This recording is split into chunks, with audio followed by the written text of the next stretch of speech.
Bonjour et bonsoir à tous selon le moment de la journée auquel vous vous êtes connectés sur cette vidéo. Merci de nous rejoindre sur IMRA. Nous allons prier. Seigneur, merci parce que nous allons encore étudier ta parole. Et à chaque fois que nous étudions ta parole, nous apprenons de nouvelles choses.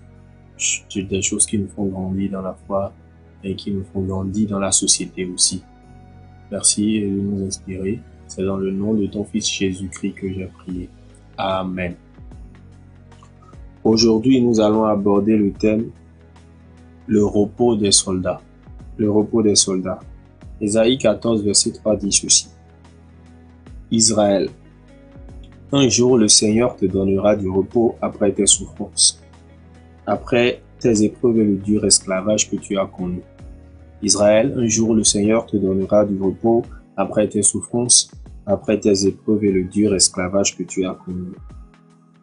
Nous devons accepter de plier, mais nous ne devons pas rompre.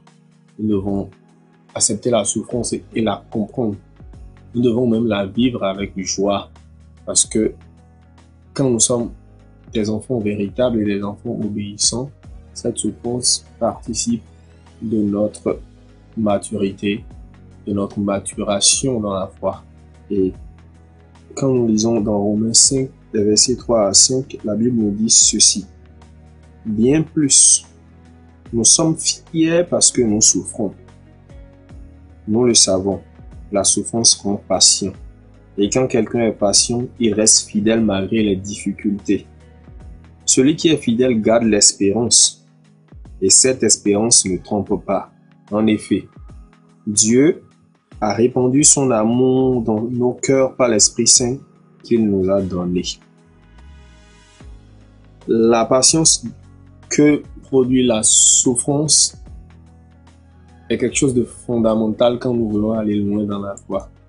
Et on prend l'habitude de dire que celui qui ne subit pas des épreuves, celui qui ne subit pas des tentations, c'est qu'il n'est pas vraiment au niveau qu'il faut dans sa foi. C'est qu'il lui manque des choses, c'est qu'il n'est pas allé aussi loin qu'il faut. Et donc, plus nous voyons les épreuves arriver, plus nous avons des problèmes. Et quand nous sommes convaincus de ce que ces choses-là ne nous arrivent pas parce que nous avons commis des erreurs, nous devons plutôt être dans la joie et savoir que devant, que après, le Seigneur nous réserve des choses merveilleuses, des choses beaucoup plus glorieuses que le moment présent. Nous ne devons pas nous focaliser sur ce moment-là, sur cette souffrance du moment. La souffrance du juste n'est pas éternelle. La souffrance du juste prend fin. Et quand nous lisons les Psaumes 34, verset 20, la Bible dit ceci. Celui qui obéit à Dieu souffre beaucoup, mais le Seigneur le délivre de toutes ses souffrances. Celui qui obéit à Dieu souffre beaucoup, mais le Seigneur le délivre de toutes ses souffrances. Combattre pour le royaume comporte des risques. Autant que combattre d'ailleurs, quand vous êtes un soldat et que vous êtes sur un champ de tir, vous savez que vous allez en guerre, vous savez que vous pouvez mourir, vous pouvez tomber, comme vous savez que il y a aussi des chances que vous reveniez vivant. Mais ce n'est pas ce qui empêche le soldat d'aller à la guerre, parce qu'il y va avec des convictions, il y va avec l'assurance que il est en train de suivre les ordres du commandant en chef, qu'il est en train d'obéir aux autres. Quand il s'est engagé dans l'armée, il a accepté de facto que tout ce qu'on va lui demander de faire, qui rentre dans ses ordres de mission, sont des choses qu'il doit faire automatiquement, qu'il doit faire sans réclamation. Il en est de même pour les chrétiens que nous sommes. Nous sommes dans l'armée de Dieu.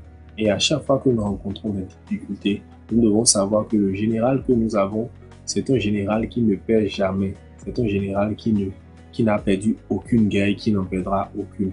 Donc nous devons être rassurés. Nous devons être confiants de ce que nous allons revenir avec les lauriers. Nous allons revenir peut-être avec des bobos, peut-être avec des séquelles, mais que nous allons revenir plus fort. Nous allons revenir dans la joie. Les honneurs, par contre, vont rester. Vous savez, quand on va à la guerre et que on a gagné et qu'on devient un vétéran, personne ne vous oublie. Tout le monde sait que celui-là, il est allé à la guerre, il est allé combattre pour la nation et il est revenu. Il est revenu. C'est quelqu'un de fier. C'est quelqu'un qui a accomplir la bonne mission.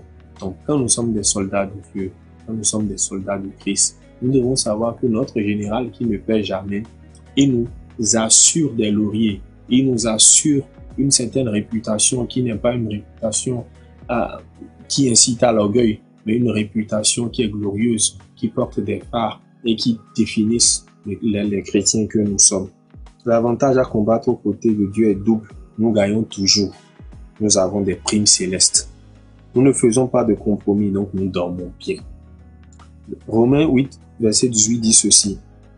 Comparons les souffrances d'aujourd'hui avec la gloire que Dieu nous montrera clairement plus tard. À mon avis, elles sont peu de choses. Comparons les souffrances d'aujourd'hui avec la gloire que Dieu nous montrera clairement plus tard.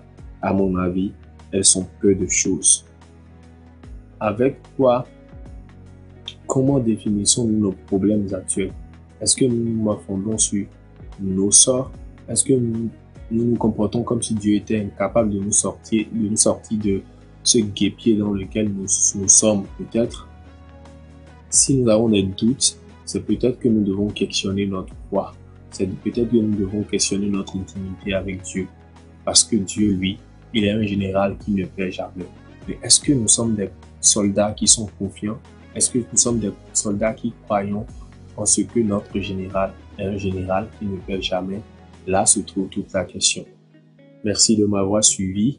Si vous avez des questions, n'hésitez pas à les laisser inbox ou en commentaire sur cette vidéo Imra. Prions. Seigneur, merci parce que nous sommes des soldats confiants, nous sommes des soldats qui savons que tu es un général qui ne perd jamais. Et nous te demandons, Seigneur, de nous donner, de vivre avec cette paix, avec cette assurance et de nous comporter de la sorte. Seigneur, merci parce que tu as béni quelqu'un et parce que cette vidéo inspirera quelqu'un. C'est dans le nom de Jésus-Christ que nous avons prié. Amen.